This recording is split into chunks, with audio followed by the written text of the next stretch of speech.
कल यानी रविवार को अरविंद केजरीवाल के इस्तीफे के बाद से ही दिल्ली में सियासत तेज है। कल वो आधिकारिक रूप से यानी कि मंगलवार को इस्तीफा देंगे।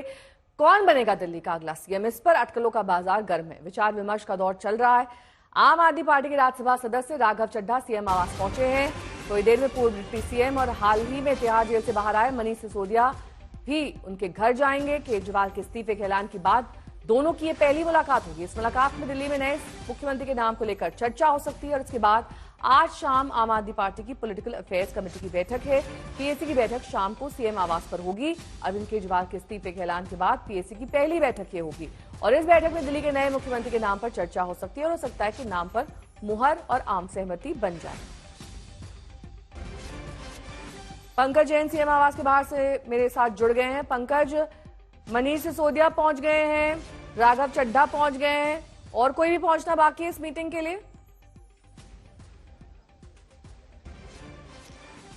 देखिए, फिलहाल जो शुरुआती बैठक है और पहली बैठक है वो मनीष सिसोदिया के साथ ही होनी है और राघव चड्ढा भी अंदर मौजूद है। और आपको बता दें कि जो अंदर से जानकारी मिली है कि अब मंथन शुरू हो चुका है और जैसा कि जानकारी मिल रही थी कि मुख्यमंत्री का चेहरा कौन होगा, कौन है वो संभावित चेहरे जिन्हें लेकर कहीं ना कहीं मंथन चल रहा है और संभावित नामों में मंत्रिमंडल ही शामिल है और ये भी देखना होगा कि क्या आम सहमति बन जाती है। इसके बाद जो अगले राउंड की बैठक होगी वो है पॉलिटिकल अफेयर्स कमेटी की बैठक और वहां पर और तमाम नेता भी मौजूद होंगे। तो उससे पहले इस मीटिंग को इसलिए भी अहम माना जा रहा है क्योंकि पीएसी पॉलिटिकल अफेयर्स कमेटी की बैठक में कुछ मंत्री भी शामिल हैं। तो जाहिर है विधायक दल भले ये नेता चुनेंगे लेकिन सहमति ऐसा लगता है कि आज शाम तक बन जाएगी और तस्वीर साफ हो जाएगी दिल्ली के अगले मुख्यमंत्री की।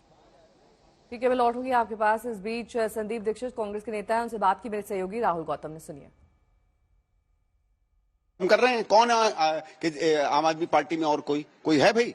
अगर आदमी को देखिए, इस देश में एक नैतिक प्रथा है कि जब कोई मुख्यमंत्री जेल जाता है तो इस्तीफा देके किसी और को बना देता है। ये तो बना ही नहीं पाए किसी को, पिछले 6 महीने खुद ही चिपके रहे कुर्सी में। नैतिकता को तो इन्होंने चूल्हे में डाल दिया और वो इसलिए भी था क्योंकि किसी और को लायक मानते ही नहीं है। ये समझते ही नहीं है कि कोई और मुख्यमंत्री बनने लायक है और इनको ये डर है कि अगर कोई किसी को बना दिया तो कल को क्या बन जाएगा, उसका इनको डर था। स्वाभाविक है, इसलिए इन्होंने इस्तीफा नहीं दिया। तो खुद ही ये आदमी कहता है कि बाकी सारे मेरे पार्टी में नालायक हैं। आपको याद है इन्होंने कहा कि हम इसलिए इस्तीफा नहीं दे सकते, हम दिल्ली की सेवा करने आए थे। तो सेवा क्या मुख्यमंत्री के पद पे जेल में रह के होती है? बना देते ना किसी और को। अरविंद केजरीवाल की अपने कार्यों से ही ये मानते हैं कि बाकी कोई मेरी पार्टी में उसकी किसी भी चीज की कोई मतलब काबिलियत नहीं है। दूसरी बात, आप आम आदमी पार्टी के किसी से बात कर लीजिए, विधायक से बात कर लीजिए, मंत्री से बात कर लीजिए, क्या इनके घर में कोई जा सकता है? बार घंटी बजानी पड़ती है मंत्रियों को भी। पहले लोग कहते थे कि साहब काम कराना हो, ये कहानियां हैं, मैं कहानियों को क्यों दोहराऊं टीवी पे, लेकिन आप पूछ रहे हैं तो इसलिए मैं बता रहा हूं। एक वो बेचारे जो अभी जेल चले गए, विभव या क्या नाम है, कि या तो वो तय करते थे या ये तय करते थे। तो जिसका पीए इतना ताकतवर है कि मंत्री गुहार लगाएं, तो भाई मंत्री कहां हुए? वो मंत्री और विधायक पद होता है, लेकिन पद में कितनी सत्ता आपके पास है, ये जो सत्ता का वर्गीकरण होता है वो तय करता है। तो केजरीवाल के इस्तीफे को लेकर घमासान तेज है। पक्ष विपक्ष क्या कुछ कह रहे हैं, सुनिए। एक आदमी वहां पे बैठा था, वो बोला, सर मुख्यमंत्री जी ने बहुत अच्छा किया कि जेल में रह के रिजाइन नहीं किया।